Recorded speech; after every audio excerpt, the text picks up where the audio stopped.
Here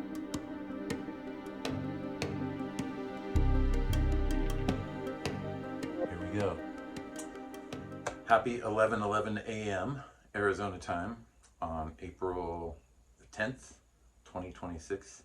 This is your friend Matthew, Spaceport Matthew, coming to you live from my chair in my living room.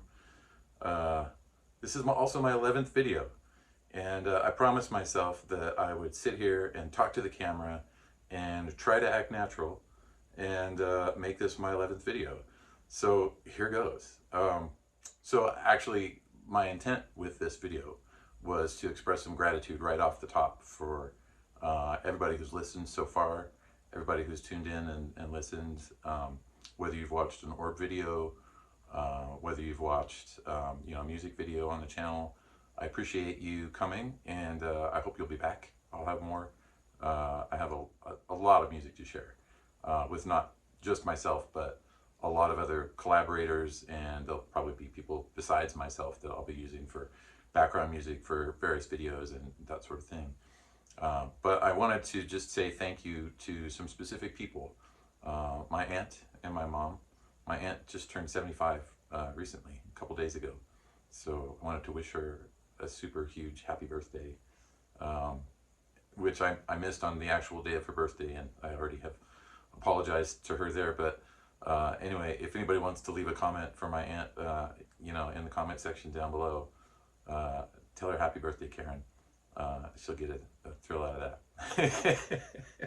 that. So gratitude to my aunt and my mom for actually having really materially supported me for the last 4 years or so. It has been a tough last 4 years, and I want to be upfront, with you, the listener, about, I guess, who I am and what the intent of this channel is. And I moved, just a little bit of history here. I moved to Fredonia, Arizona, the northernmost part of Arizona, right next to the border. So Kanab is our sister city up north. And for the first year that I moved here from San Diego, and this was in 2021, I didn't really play a lot of music with anybody. I hadn't met anybody yet. And so it took kind of one fateful invite to a party where I was told, bring your bass, and you might get a chance to play some bass. So I ended up that evening playing bass with the guys in Gundy and the Gurus. And so that was the first band that I kind of joined in the neighborhood when I got here. Not too long after that, there was a band called Tilted Mesa that I became involved with, and we did about a year and a half, maybe 2 years of music. And then we kind of went our separate ways for a little bit, and some of us reformed and became Monsoon Fever. And so that was another band that was playing in and around Fredonia, up at the Buckskin Tavern and Kanab, several places up there, the Roadhouse. I think Best Friends. We've actually played, shows at the Best Friends campus up there north of Kanab. Anyway, all of that rambling to say that when I came out here, I knew that I really wanted to focus on music and community, and music as a means of building community. And I had this kind of harebrained idea from the get-go of, a musical commune sort of thing, inspired by a lot of different experiences that I've had. So one of those experiences was, I think this was in 2019. I visited a building called the Integratron in Joshua Tree, just outside of Joshua Tree. It's actually in Landers, California. And that's a building that has a really, really interesting history. If you've never heard of it before, it was originally designed, and the first parts of the structure were put up by a gentleman named George Van Tassel, and this was back in the 1950s. George Van Tassel claims that the plans were basically given to him by Venusians, and he sticks to his information in a way where he comes off as credible when you hear him interviewed.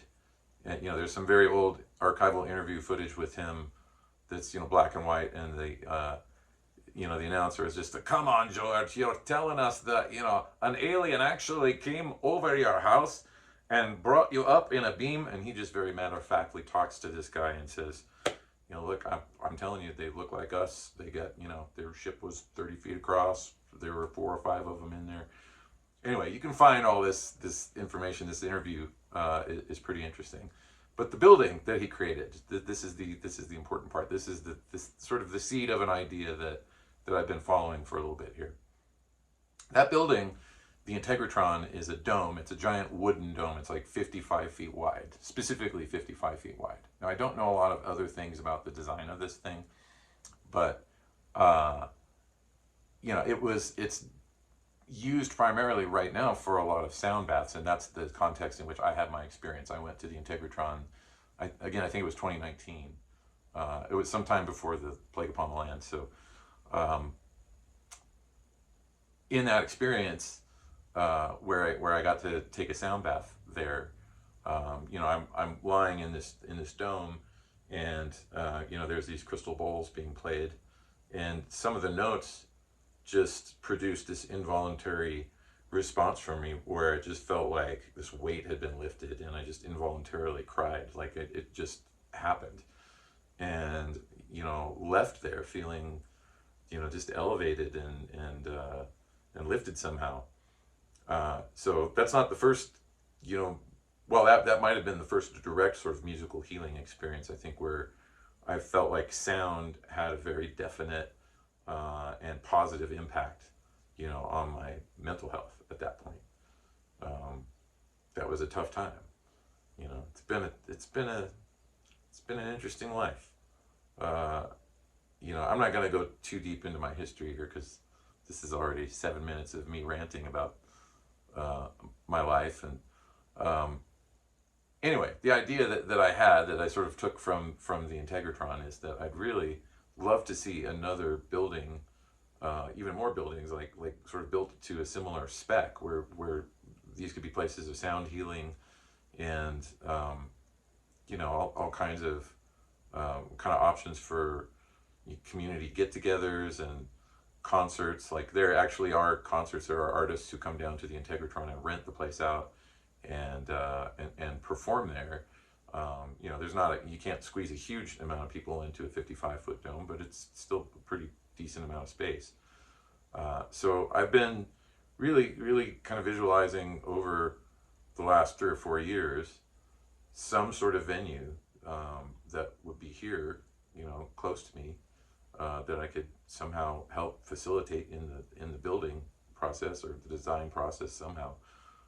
Some sort of community building that would, have pretty remarkable acoustic properties and be a place for sound healing. Now, it is one of those sort of, woo concepts for people who, haven't really examined what sound is and what vibration is. And, just most of us, I think, go through our lives taking for granted the music and the sounds that we hear, especially the music that we hear. And that actually is where I'd like to dovetail into my kind of mission statement, if you will, for what this channel is about. So what this channel is about for me is musical authenticity and spontaneity, and creating contexts in which people can come together and play music spontaneously, and maybe it's music no one's ever heard before. So just complete improvisation, all new, now it's people I've collaborated with for a few years. We're starting to get into a depth of collaboration where we're just, kind of reading each other's thoughts musically. And that's a really exciting place to be when you're actually doing it, because it feels like a musical meditation. Like, you're just, we sometimes have had 30 minutes of actually pretty good music recorded. And some of these are things that I'm intending to release in the near future here. So there's also going to be shorter format, pop songs. I mean, I'm an artist. I have an album that's out on Bandcamp that I released in 2020, I think. which I really haven't promoted or pushed or anything much at all publicly for the last 4 years. And of course, a lot of this is because of, you know, the artist imposter syndrome. That, you know, like every artist, right? I'm wrestling with the, am I good enough? Is my music good enough? Are my words good enough? You know, I keep wanting to re-record this or that thing. It's never going to be perfect. And it never ever is, right? So I'm realizing, and this is the season of that birth, that it's time to let those things go and be out in the universe, and let the chips and the conversation fall where it may. And so this is my goal with the channel, is to just provide a conduit to put music out there, and really with an emphasis on things that are spontaneous, and that feel maybe especially like they might have some healing properties. So I think that the second video that I did on the channel is this meditation piece that I recorded with my friend Val, and that's the song called Your Heart is Your North Star. The Heart is Your North Star. That piece, just every time I listen to it in a meditation, I feel like it cracks me open somehow.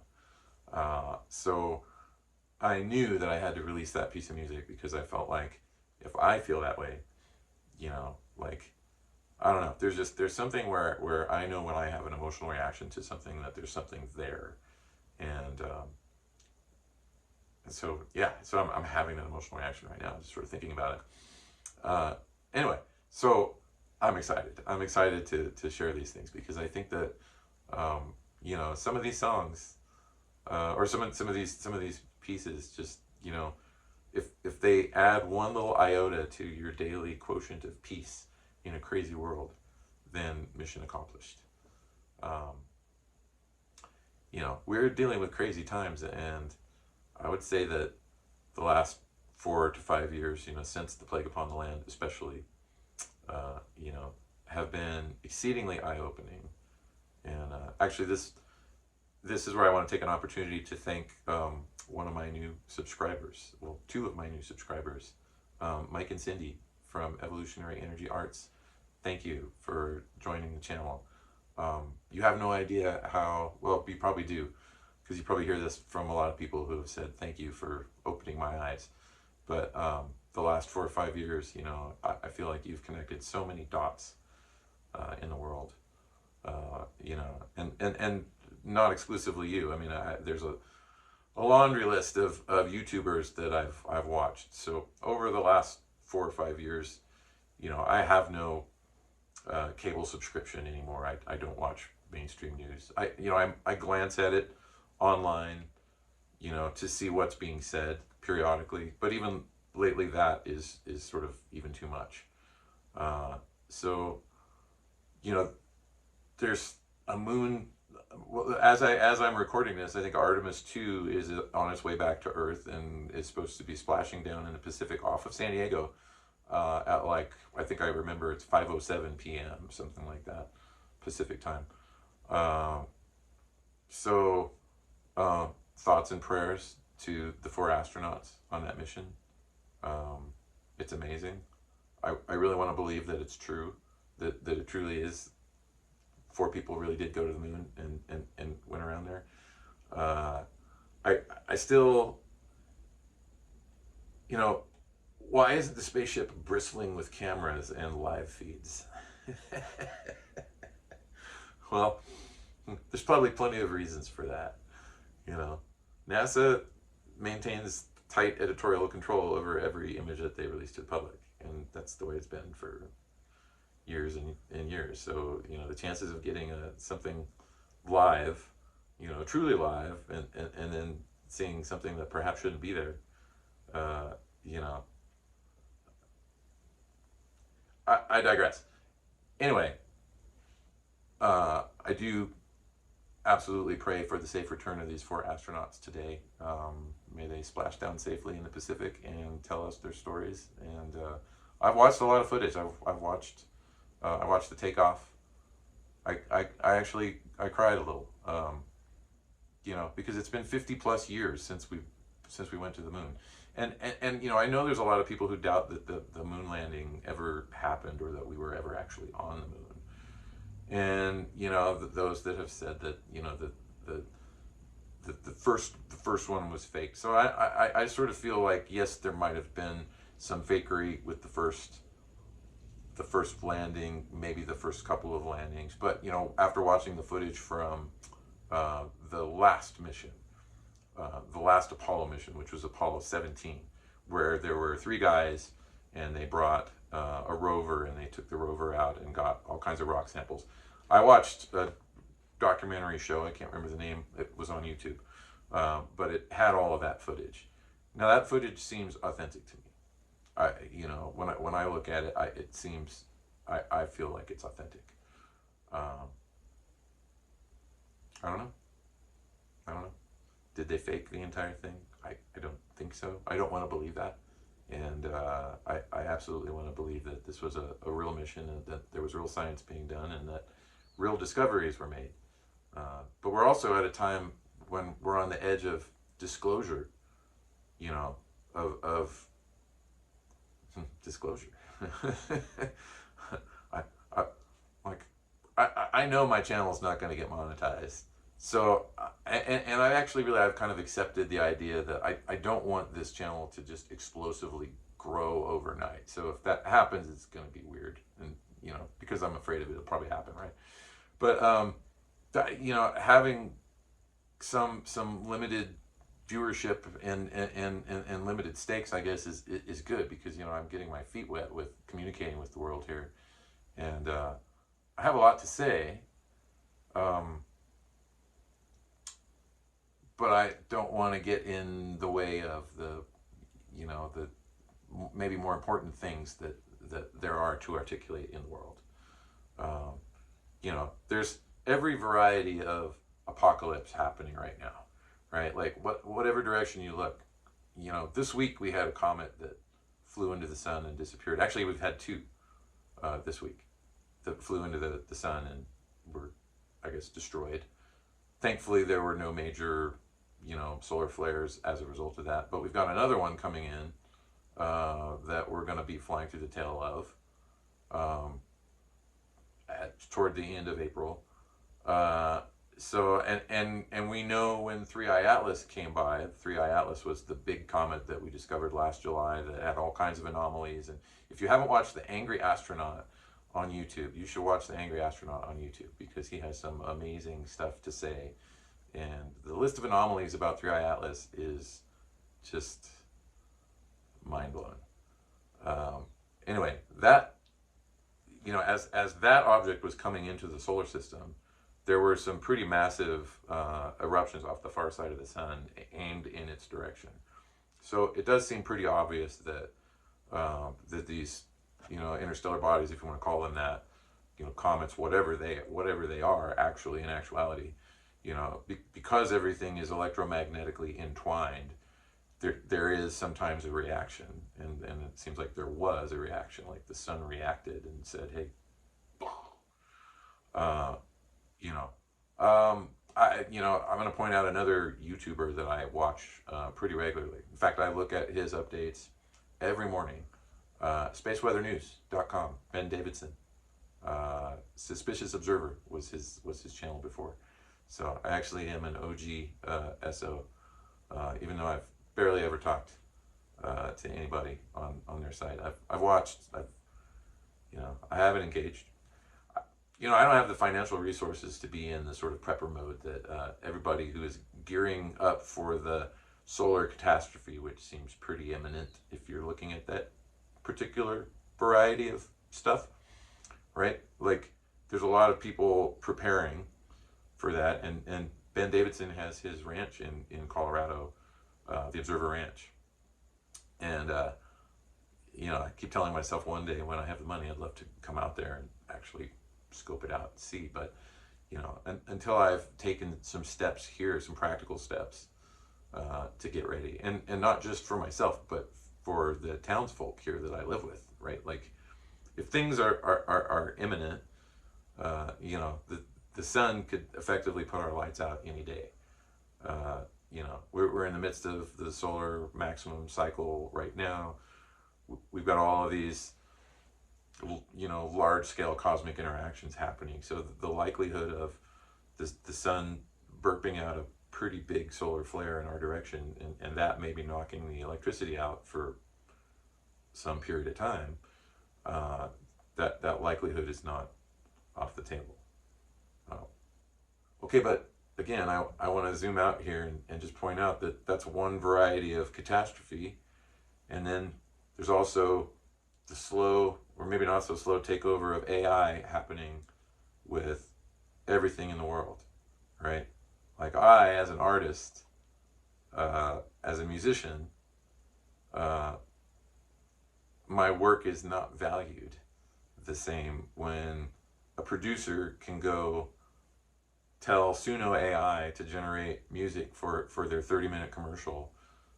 So no human being has to have any creative say in the music anymore. So I don't know to what degree the industry is using it, but I suspect it's pretty darn big. And I've looked at various YouTube channels now that have songs, like theme songs, written about themselves. I'm looking at you, Stefan Burns and Anomalous Vegas, which I love you guys, but your theme songs are AI, and they're hilarious, but there were no actual musicians creating that music or those lyrics probably. I mean, I think I've listened to enough AI music now to where I'm starting to discern something in the way that the lyrics are built. Because you can tell the AI, hey, just write me a song about this topic. And the AI will very articulately create some lyrics that will rhyme perfectly and almost be mind-blowingly smart, right? But nerdy smart, not in a way where the words necessarily flow, and then the music, you can just hear, the song for Anomalous Vegas, which has this female vocalist who I'm quite sure is not a real vocalist, because she's just too good.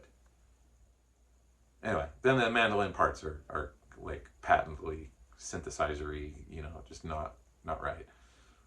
So this is the stand that I'm taking, I guess, as a music creator and as a person who thinks that shaping sound is important and that we shouldn't be uninvolved in the experience, and we shouldn't just trust that the things that we're asking the AI to give us in that arena are actually to our benefit.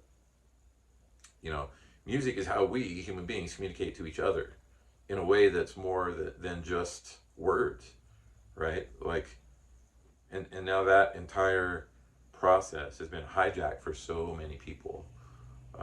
Sorry, I have to make it.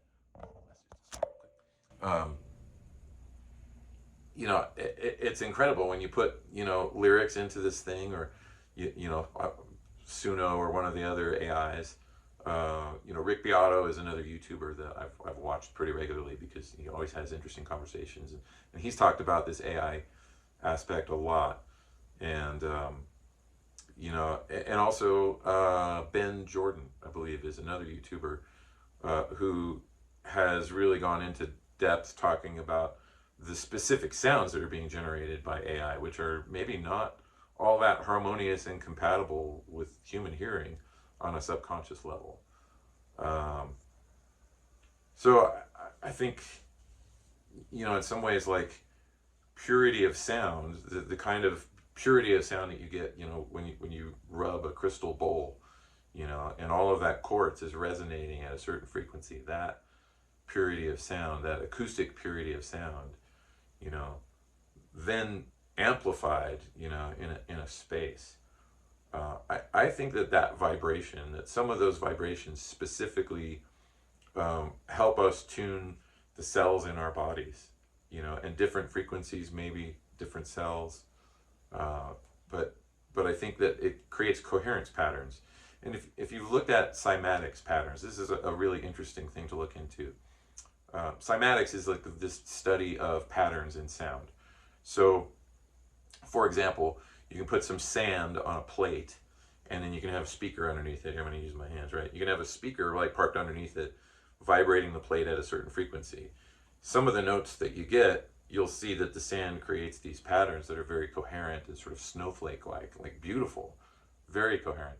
And then other frequencies will create more chaotic patterns, and thus there's the ongoing conversation in the music community about whether the standard A should be tuned to 440 hertz or 432 hertz. But then historically, there's even some information to say that, back in the 16th century, it was 439 hertz was actually the tuning that was used for A. So very subtle, small little nuances, but maybe those things have an impact, more specific than we think. So the way that we're hearing sound, also these days, just to go on my rant a little further here, most of us are listening to music on these phones, right? We go and somebody sends us a link and we listen to a song and it's through this teeny little speaker. You can barely hear the bass. You really can't hear any of the mixing elements. It's frustrating. Because when you listen in your car stereo and crank it, or I listen on my big speakers all the time, and it's like you're experiencing this, and your body needs to experience the music. It's not just the information that your ears are hearing. So I'm gonna actually give credit to my friend and often musical accomplice and collaborator and amazing human being, David Helpling, who is on the Spotted Peccary music label, which, by the way, I am also on the Spotted Peccary music label. I last released an album on there in 2015, I think. It's been a long time, and guys, I'm sorry it's been so long. I'm really working on some ideas that I think will be relevant. Anyway, but the reason I want to thank David Helpling is because he and I had this conversation about our listening environment and realizing that we as music producers and listeners, we're in this environment that very few people are in, where we have these big speakers and the air is moving around us, like our bodies are being vibrated by the sounds that we're taking in, and so thinking about that, then of course maybe creating more coherent musical patterns is going to be good for us, because we're kind of bathed in it. Where maybe the average person is just kind of listening to music on their little handheld device these days, which to me is a shame, because then you're missing the broader experience of a more immersive sound, which is what all of us, I think everybody I know who's a musician, it's like we've all aspired to try to understand more about how to make ourselves sound better, and what that really means. So I have some songs where I've purposefully changed my reference pitch to 432, or in the case of that meditation track, The Heart Is Your Northern Star, or Your North Star, that song is tuned to 444, because then when you play a C note, it maps to 528, which is one of the solfeggio frequencies. And the solfeggio frequencies are the ones that are thought to sort of resonate with human anatomy and maybe some cellular biology and all that. Anyway, I should just point out that all of these statements are my thoughts, my opinions. I'm not expressing any of this as fact. These are just my observations, and the people that I've pointed out so far. I would encourage you to go take a look at any of them. Evolutionary Energy Arts, Space Weather News, Stefan Burns, Angry Astronaut. There's a lot of others, and I don't want to belabor the point. And I'm coming up on about 30 minutes of recording here, so I think I'm going to wrap up. And I'm just going to say thank you. If you've actually listened to this entire thing, I really appreciate you sticking around to hear it. I'm sure that, I don't know if if you're interested in any of these topics and you have questions you want to talk about, please do leave me a comment. And I'm going to probably come back and do this again sometime. My next release is probably going to be, it will definitely be some musical release of some sort. There may even be an honest to goodness music video in the mix here pretty soon too, which would be fun. So until next time, namaste, God bless, and have a peaceful day. Love to all.